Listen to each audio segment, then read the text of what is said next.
Hey everybody, Michael Snyder, Pacific Northwest and California Weather Watch. Today's January 16th, and today I thought I'd go over the latest on La Nina. We got new Climate Prediction Center predictions as we go on in through the rest of winter and on in through spring and this summer forecast coming up here. So we're going to take a look at that.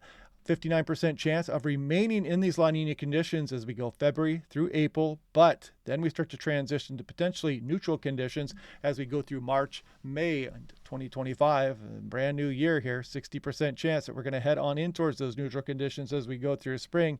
Now, convection suppressed over the dateline, enhanced over Indonesia towards the maritime continent. I'm going to show you why that is important as we go through the video here today.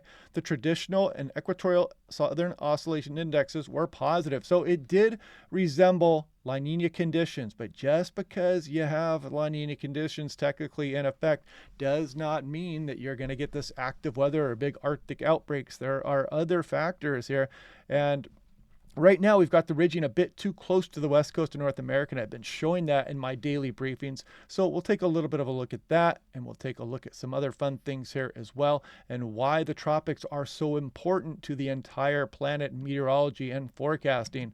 Now, first things first. So here we are way back in towards July, and you can see the initial cooling along the South American coastline, and then eventually become a bit cooler here. It was a very slow process, and the models had it transitioning a bit faster, but you can see as we went through November, we started to cool off a bit more. But then something interesting happened where we did have some warmer water, and that remains with us right now off the coast of South America. And we have what is known as a Modoki La Nina, where it is more centered across the central Pacific Ocean between 120 and 180. And just remember, this diagram is between 15 south and 15 north. So we are only sampling here the ocean sea surface temperatures for these areas. Maritime continent is there. There's Africa, and there is South America. So you can overlay these up and down, left and right there, and you can see the Indian Ocean would be over here. So that is where we measure the La Nina conditions or the El Nino conditions. And right now we are showing a weak La Nina is present. You see that in the cooler than normal waters. So January 2025 ENSO update. What do we have here? Well, I want to point out something first, because it is a very important process, tropical moisture, the heat transfer of the planet. It's everything in meteorology. The sun heats the equator more. And as you can look at this map and see, what do you notice about it? Do you notice where this is concentrated? Yes, around the tropics, precipitable water. And of course, when you've got that moisture in the atmosphere, it can hold more heat. It holds more energy. Then this heat transfer wants to take place, and it wants to move towards the polar regions here. And you get these troughs and ridges and storms and atmospheric rivers and all kinds of fun stuff. And so it makes a big difference what kind of tropical forcing we have and what kind of deep convection we have across the tropics, because that, of course, dictates, again, the heat transfer, the Rossby wave configuration, troughs and ridges downstream. That can mean floods for some areas, droughts for others, Arctic air outbreaks, and all kinds of good stuff. So again, this is why the tropics are so important. This is where all the energy is, and then this energy wants to make its way towards the polar areas. That's why we want to understand the tropics so well. You can also see that here with dew point temperature. Again, you can see where the majority of the moisture is really in our atmosphere. And yeah, you can see how it dominates the tropics. So that is why it's so important. And another way to view it here is the northern hemisphere view. You can see the North Pole is right there. There's the Hawaiian Islands. You got Japan all the way over here. But look at how dry the continents are. And even the northern hemisphere out over the Pacific Ocean, you know, much drier here. The atmosphere holds much less moisture versus what's going on across the tropics. So when the tropics decides to start to spread some of its heat back towards the poles, it's very important, because you get heat trying to ride back up over into areas, and you can get sudden stratospheric warmings and all kinds of interesting stuff. You get big ridges that can tap Arctic air and send big ridging and troughing downstream. And for example, Arctic air coming across the United States, which is actually coming up here in the next few days as well. So again, you can kind of see that dew point temperature, what's going on across the tropics, is of the utmost importance, because that's where all the energy is. Now, actually, let me go back here. I want to show something else here.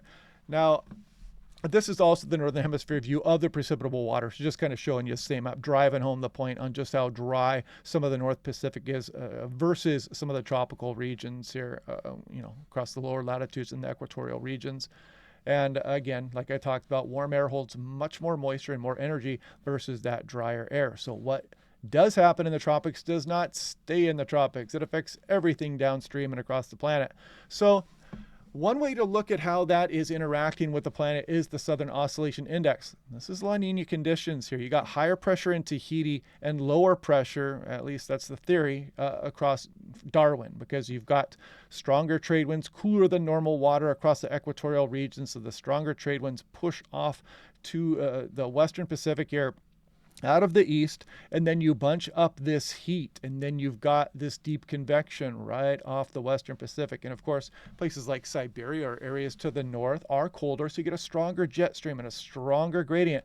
And then you bring that gradient out into the Pacific Ocean, you bring some storms, and then you cause the storms to transfer their heat back up towards the polar regions, maybe across places like Alaska and whatnot. And then you get some of that ridging and then troughing downstream from that. And a lot of times that will end up impacting the Pacific Northwest during La Nina seasons. It hasn't yet, but we still have time to go in the winter coming up.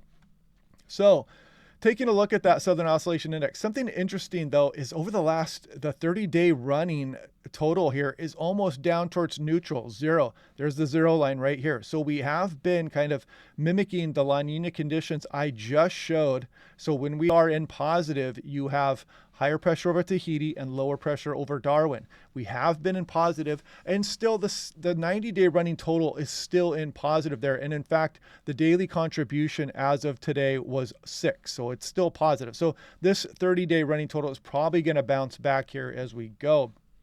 Now, hopefully that makes sense and I didn't confuse you more.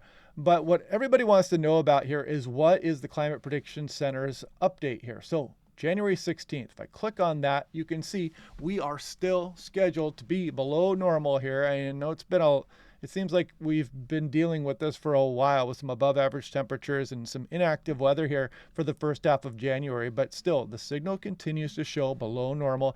And a lot of times, like I mentioned, tropical forcing is very important. So that's why the Climate Prediction Center will tend to go to what La Nina versus El Nino is showing, and they have to build their forecast based on that. So if I click back there, you can see above average precipitation, February, March, and April coming up there. And, you can scroll all the way out if you want. You can go to March, April, May. Look at this below normal signal across some of the Pacific Northwest, above normal precipitation. We go to April, May, and June, and then we got some equal chances. And look at the heat there across some of the Southwest, below normal here across some of the Southwest as well. We're going to go off in towards June, July, and August now. And look at this all the way up into the Pacific Northwest. And we got this unique below normal signal here as we go through the summer months. We don't get much precipitation here across the Pacific Northwest. So, I kind of hope that doesn't come true. Maybe the dust devil chaser in me does, but anyway, try to ignore that for now. But seasonal temperature outlook, again, above normal here for the west and below normal here across some of the Pacific Northwest as well. Now we start to go all the way out towards August. I mean, obviously, we're just kind of looking out in the tea leaves here, but it's just kind of interesting to see what the Climate Prediction Center shows. And we go in September, October, November. Look at this. We got a little above average for us here.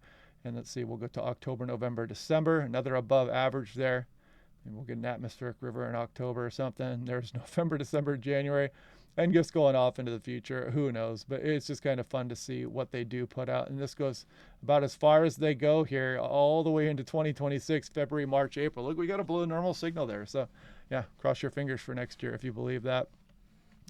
Something interesting here is this is what is known as 850 millibars, and we are looking at winds here basically. In the blue, you're dealing with stronger than normal trade winds. And this, again, is right across the equatorial Pacific. This is a running timeline, 5 south, 5 north. This is where we measure those conditions across the tropical Pacific Ocean. And like I mentioned before, if you need to, rewind, and I explained why the tropics are so important to all the weather that occurs across planet Earth. So you can see that something happened here. We kind of lessened these winds as we went through the end portion of December, and that kind of timed up with that last storm that hit right after Christmas. And kind of a little bit of a busted forecast there. We did get some windy areas, but that windstorm came through, and we've been pretty quiet since across Pacific Northwest. And it continues to show maybe us bouncing back into a more active pattern, but the models don't quite show that yet. But what was going on probably during this time is a Madden-Julian oscillation was coming through there and kind of weakened these easterly trades. And really didn't help us out. We haven't had much precipitation the first half of January, so maybe a destructive interference with the Madden-Julian oscillation versus La Nina. I don't know if you know something I don't. Chime in the comments down below, but you can see the Madden-Julian oscillation phasing through here, and it's eventually going to emerge, of course, across Africa and out towards the Indian Ocean, then back across the maritime continent. So what we're looking at here is La Nina likely, strengthening maybe a little bit. The atmospheric coupling of La Nina will likely strengthen as we go through the second half of January. And then we start to get Madden-Julian oscillation. If these phase together, we may start to get a more La Nina type signature with the chance of bringing some more interesting weather here into the Pacific Northwest as we go through the early portion of February. At least that is my hope for right now. And if we take one more look at things here, this is where we are right about now. Again, talked about that Modoki La Nina here, where you've got it kind of centered across the central Pacific Ocean, and you got warmer water out here. So more classic La Nina will show definitely cooler water. In fact, how far back does this go? Can we go all the way back?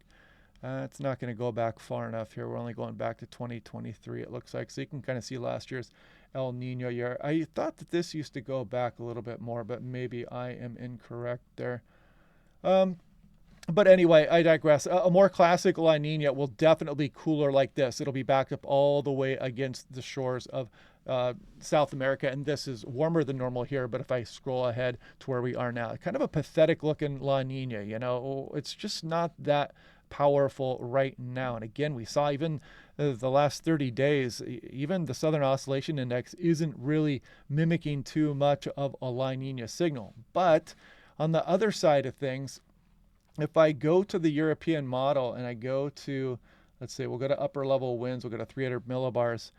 So this, again, it's the entire Pacific Ocean basin. There's Pacific Northwest, there's California here. So we've been having this jet stream that's been coming out across, but not far enough to bring any kind of significant rainmaker here into the West Coast for a while. And this ridging continues to develop. And this kind of does have a La Nina flavor to it, but a bit further to the east. So I've been explaining that in some of my daily briefings there as well. So for whatever reason, this jet stream continues to remain in this area right there.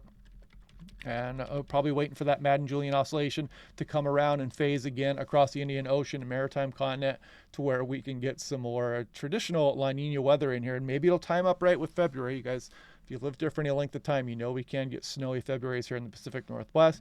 And at the same time, we're hoping that we end up getting some enhanced jet stream action and we bring an active period in here into Southern California before we start to wrap things up. Because you guys know about the fires that have been going on, and many places have not had any rain since, for 6 to 9 months across Southern California. It's just extremely dry. And that's kind of what goes on across Southern California. You get these huge whiplash effects where you're very dry for a period and then you're very wet for a period, and you're dealing with landslides and you forget all about the fires because there's mud flowing around your home and there's people's homes sliding down hills and there's flooding and roads washing out and all that stuff. But then you go through a period like what we're going through now, where things have been just extremely bone dry, and we've got these inside sliders and these offshore winds just drying things out, and this fire danger.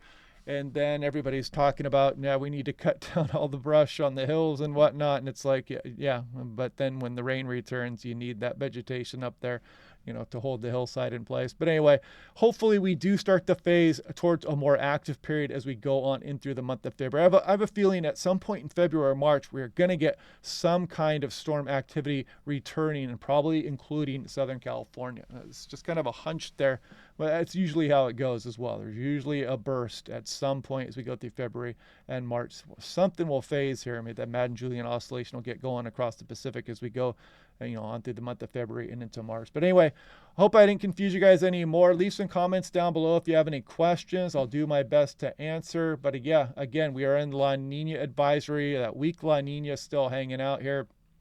What else?